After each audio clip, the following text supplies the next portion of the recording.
his chart. Well, Roderick got all 3 strikes before I even had a chance to decide what "you're out" meant. Punch, punch, punch. Anyway, I'm starting to wonder if I should just bang my resolution too. It's a lot of work, and so far I haven't really made any progress. Besides, after I remind Mom for like the billionth time to stop chewing her potato chips so loud, she made a really good point. She said everyone can't be as perfect as you, Gregory, and from what I've been seeing so far, I think she's right. Thursday, Dad is giving this diet thing another try, and that's bad news for me. He's gone about 3 days without eating any chocolate, and he's been super cranky. The other day, after Dad woke me up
want to see what kind of an effect that has on kids over time, all you have to do is look at Roderick and some of his friends.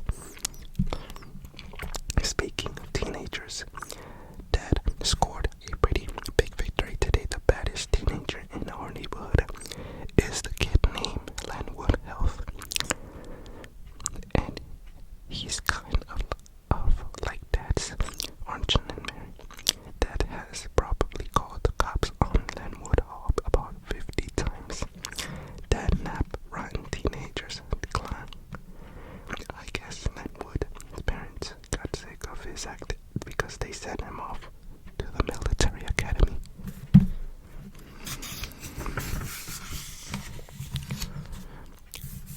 You'll think that would have made Dad pretty happy, but I don't think he'll be satisfied until every teenager on the planet gets sent off to Trinity Hall or Acletres or something. And that includes Roderick. Yesterday, Mom and Dad gave Roderick some money to buy books so he could study for his sets, but Roderick spent the money on tattoo instead. I've still got a little time before I turn into a teenager, but the minute I do, I guarantee you Dad will be looking for the first chance to ship me out. Monday, for the past week or so, Manny has been getting out of bed every night and coming downstairs. Hi, instead of putting him right back to bed, Mom lets Manny sit with us and watch TV. It's really not fair because when Manny is with us, I'm not allowed to watch any of the shows I like. All I can say is when I was a kid, there wasn't any of this getting out of bed stuff. I did it once or twice, but Dad put a stop to it real quick. There was this book Dad used to read to me every night called The Giving Tree. It was a really good book, but the back of it had a picture of the author, this guy named Shel Silverstein.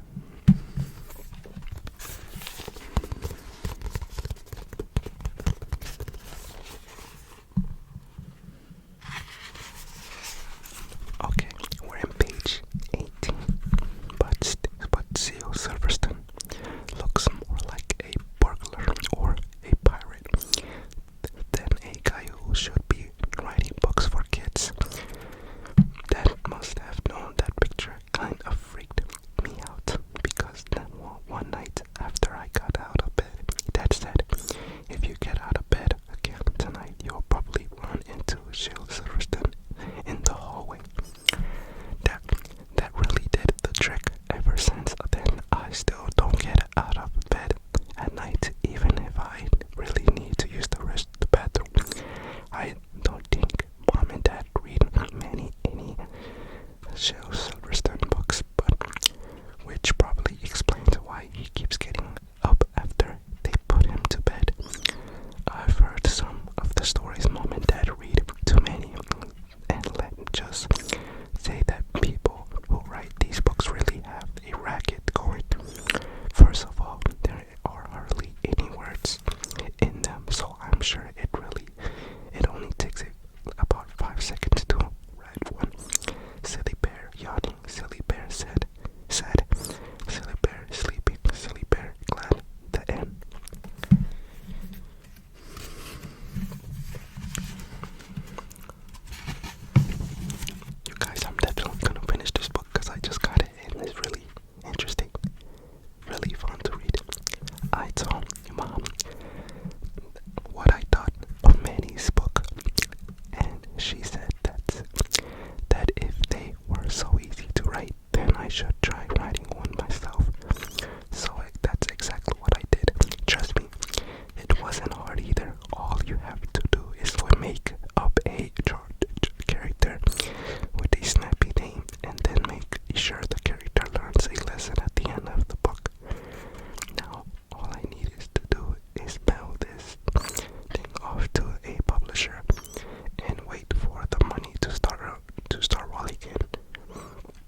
was telling everyone this guy in China or Thailand or someplace who could jump 6 feet straight in the air.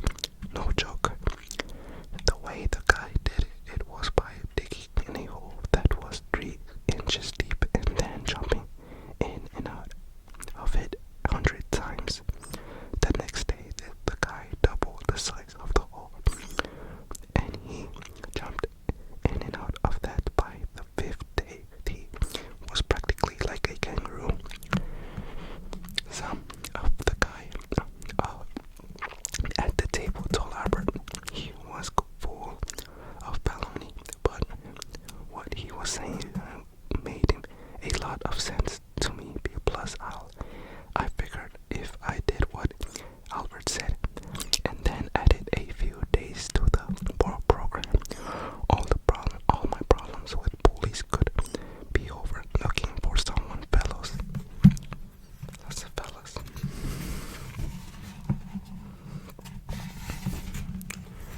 I got a shovel out of the garage and found a place in the front yard that looked like a good spot to dig. But before I could even get started, Mom came outside and asked me what was I up to.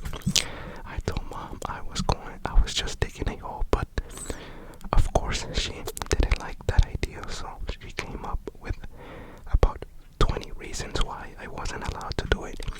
Mom told me it was dangerous to dig in a yard because two underground electrical lines and sewage pipes and stuff. Then she made me promise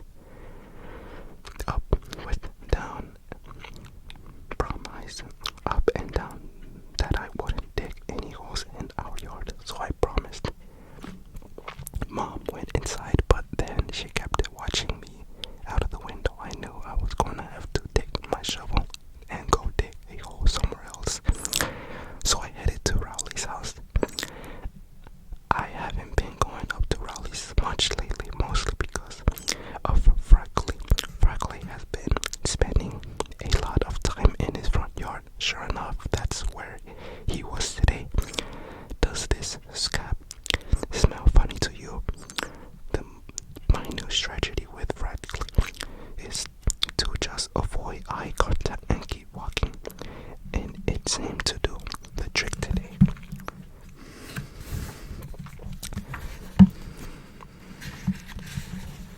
Okay, everyone, we're at page 30. Page 30. When I got to Rowley's, I told him my idea and how the two of us would practically be ninjas if we stuck with the whole jumping program I planned out. But Rowley didn't seem so hot on the idea. He said his parents might get mad if we dig a 10-foot hole in his front yard without asking them, so he was going to have to get their permission first.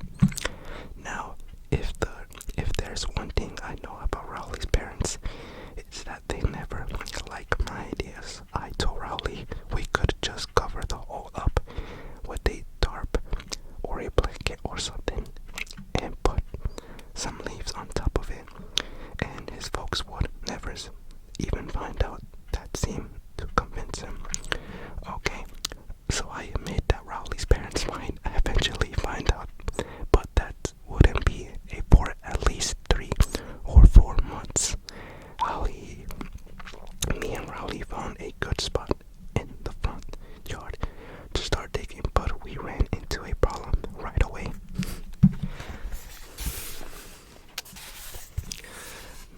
The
After that, we put it in the hole we digged yesterday and buried it at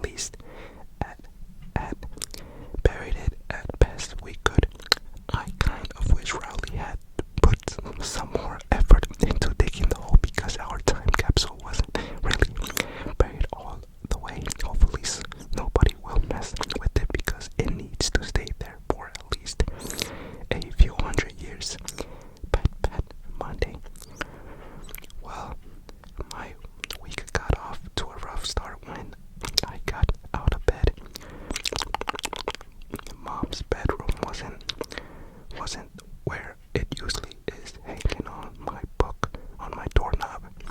I asked Mom if she took the rope back, but she said she didn't. So I have a feeling Dad had something to do with it. A couple of days ago, I figured out a way to combine the bathrobe experience and the heating vent experience, so I don't think Dad really approved on my idea. Flourish. I figured he either hid the rope or got rid of it. Now that I think of it, Dad made a run to the Goodwill bin last night after dinner, so that's probably not a good sign.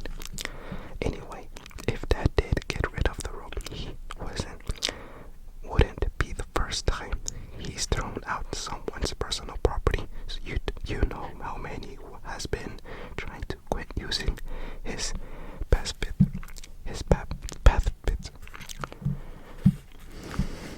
Yesterday morning, Dad got rid of every single of Manny's binkies. Well, Manny totally freaked out. The only way Mom could get him to calm down was to take out his old blanket. His call tingling. It started off as a blue blanket that Mom gifted for Manny's first birthday, and it was loved at first sight. Manny carried that thing around with him everywhere he went. He wouldn't even let Mom take it away from him so she could wash it. I started falling apart, and by the time Manny was 2, his blanket was basically a couple of pieces of yam held together by resins and boogers. Page 40. Page 40. I think that when Manny started calling his blanket tingly for the past couple of days, Manny's been dragging tingly around the house just like he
walking to school, but when I was heading home with Rowley this afternoon, I seriously didn't think I had the energy to make it up the hill to my house, so I asked Rowley if you give me a piggyback ride. Rowley didn't exactly jumped at the idea, so I had to remind him what we're best friends, and this is the kind of thing best friends do for each other. He finally caved when I offered to carry his backpack for him. Gasp, wheeze.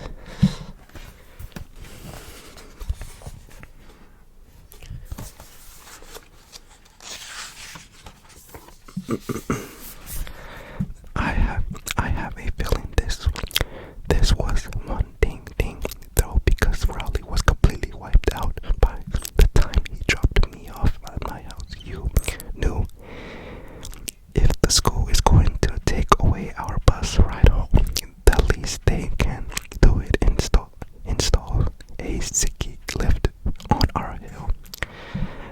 I've emailed the principal about 5 times with my suggestion, but I haven't heard anything back yet. When I got to my house, I was pretty tired too. My new thing is that I take a nap every day after school. In fact, I live for my naps. Sleeping after school is the only way I can really recharge my batteries, and on most days, the second I get home, I'm in bed. I'm actually kind of becoming an expert at sleeping once I'm out. I sleep through just about anything. The only person I know who's better at sleeping than me is Roderick. And here's the reason I say that. A couple of weeks ago, Mom had to order Roderick a new bed because he wore his out. So the furniture guys came to take his old mattress and box spring away.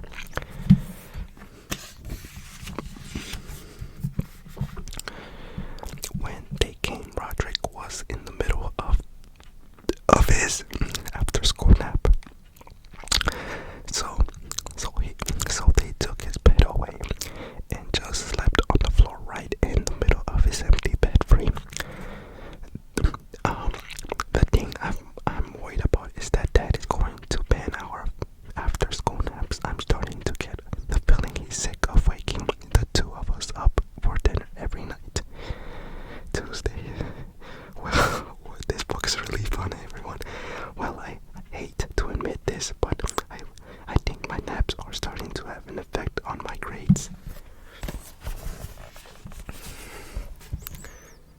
They're waking up for dinner.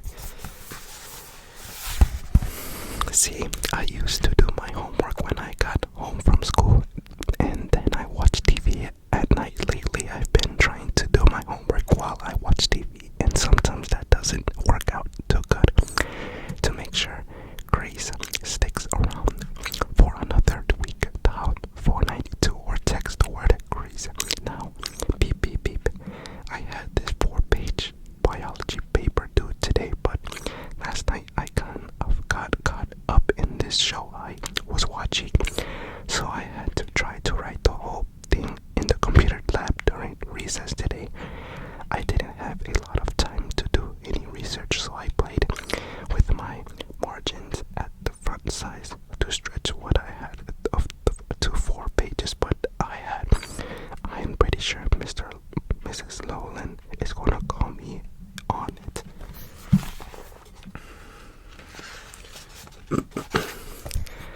Chimps, a 4-page paper by Greg Hopefully. This is a chimpanzee, or a chimp for short. Chimps are the subject of the paper you're holding in your hand right now. Chimps are supposed to be smart, but I'm not too sure that's true. Get out of my way, chimp. But you are one. Don't call me chimp. Oh yeah. Well, it looks like I'm out of paper, so I guess this is the end. Okay, everyone. So this is page 51. So we have until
questions asked. Okay, everyone. So we're in page 53, 53, 53, 53, 53. So I'm gonna save it here. But you guys, let me know if you guys would like me to continue reading this book, part 2. Please, please, please let me know. I'll gladly do it. Because this book is brand new to me. It's new to me, so I'm going to finish it. But let me know in the comments if you guys are going to see the movie that's going to be released on Friday.